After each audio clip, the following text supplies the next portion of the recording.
season, they called it in Florida. For more on all this, let's go to our A-team. Kayleigh McEnany, spokeswoman for the RNC. Maria Harf, former State Department spokeswoman, Fox News analyst, and co-host of Benson and Harf. And Liz Harrington, senior writer for the Washington Free Beacon. Interesting times in the House of Representatives now that, Nancy Pelosi appears to be ready to take the gavel again, but there is a significant amount of opposition. Is she going to weather that? Well, right now, she doesn't have enough votes to get the speakership back. She will be making the case that she'll be a caretaker speaker. For the next 2 years, she will push more power down to committee chairs, to younger members. And I do think it's time in the Democratic Party for new leadership to step up. I have been critical of Nancy Pelosi, and I do think that she is such a lightning rod for many people in this country. But she also helped win almost 40 seats back in this electoral cycle. And if anyone can herd the cats that are going to be the Progressive Caucus in the House and the more moderate Democrats who won races last Tuesday, honestly, it might be Nancy Pelosi. What I don't want for my party is a really nasty leadership fight as the first thing we do upon taking the House. That could be shaping up. And we'll see. We haven't seen this letter yet, but apparently 17 Democrats have signed this. And one of the cases they make is we need new, younger Democratic leadership in the House. Democrats absolutely need that. And should Nancy Pelosi be a few votes short, President Trump has gratefully said, hey, we'll provide those extra votes for Nancy Pelosi. We'd love to see her Such there. a nice guy. Right? So, we would love nothing more than to see Nancy Pelosi regain the gavel because, look, she's a 29% approval rating. She will become President Trump's foil. She's very unlikable. She makes gaffes like saying you need to mow the grass to fix the border problem, says it's Armageddon to give American people tax cuts. I mean, these are crazy things that she has said over time, and we would love nothing more than to see her there. But she's also an incredibly capable leader. I mean, she can twist arms and cut deals like nobody else. Right. When you strike at the king, you must kill him, right? And I think it's going to be difficult for Democrats, even though there's a lot of centrist Democrats that won their seats promising not to vote for her. But it's one thing when you're making all these promises to voters.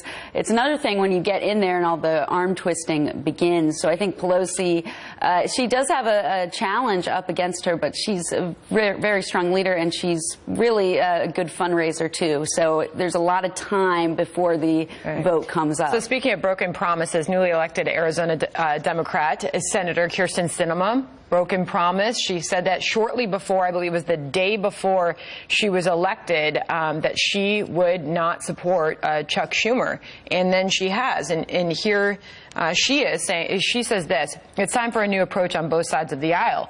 Had there been a challenger for a minority leader, I would have considered new leadership and a fresh perspective.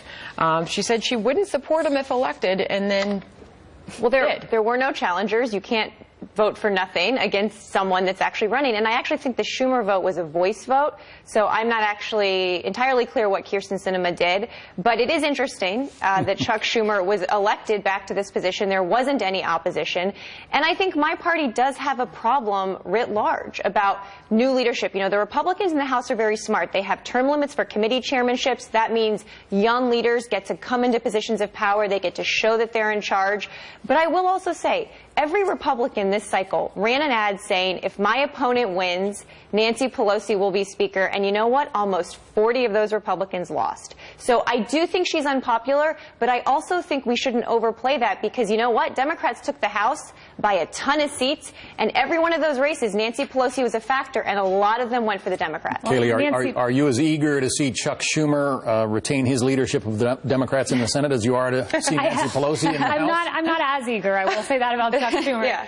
But you know, bar. What I would note, though, is that Kyrsten Sinema, we were making the case at the Republican Party to voters saying this will be someone who's a Chuck Schumer lapdog. Don't listen to what she says on the campaign trail. She will vote lockstep with Chuck Schumer. She's been in Washington precisely one day and is now embracing Chuck Schumer. By the way, you could throw up the picture of her with Schumer yesterday. I believe she could have voted against. She could have. She didn't have to say yay. Written in like she could have. Hey, she could have run herself. I mean, she voiced no opposition. opposition and, on the contrary, sat very cozy with him in his office in that picture you see right there. This is why Joe Donnelly lost his seat and Heidi Heitkamp and Claire McCaskill. They were Chuck Schumer lapdogs. They betrayed their constituents, and she is doing that on day one. You know, casting herself as a moderate Democrat to Politico in June, her exact words, "I am not going to vote for him."